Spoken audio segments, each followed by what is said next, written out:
Mr. Speaker, do you want the good news or the bad news? Well, in these times, I guess we'll have to start with the good news. It's all we've got.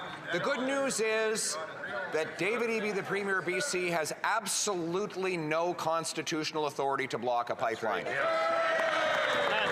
bad news is that this Prime Minister does. Under Section 9210A of the British North American Act, works between provinces are exclusively the federal government's responsibility. So will the Prime Minister stop hiding behind the powerless Premier, get out of the way, and approve a pipeline to the Pacific today? The Honourable Minister of Natural Resources.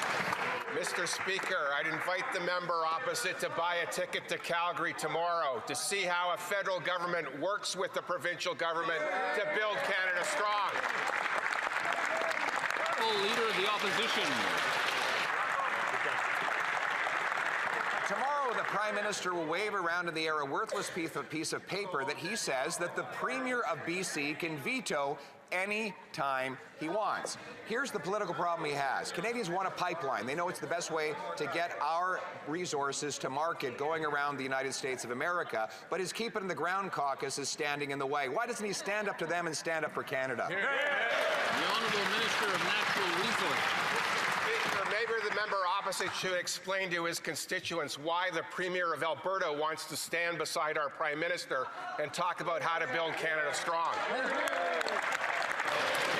The Honourable Leader of the Opposition. Speaker, yesterday the Prime Minister claimed that he did not have the power to approve a pipeline. Well, too bad for him. The Constitution is public. 9210A says that it is exclusively a federal responsibility. He happens to be the Prime Minister, and he asked us to pass emergency legal powers in C5 to give him the personal authority to overturn any regulation in order to get the project done. In other words, this government has the exclusive power. He has the exclusive legal authority. Will he match that authority with responsibility and approve a pipeline to the Pacific today? The Honourable Government House Leader. Mr. Speaker, what this Prime Minister is doing is leading. He's leading on building national projects. He's leading on building port capacity. He's leading on making Canadian steel, lumber, aluminum, and various commodities more available for homes, for big projects, to put people, unionized people, men and women from every part of this country to work building our great country. That's what this Prime Minister is doing. He's leading. What is the Leader of the Opposition doing, Mr. Speaker? The Honourable Leader of the Opposition. What am I doing? I'm standing in the House of Commons.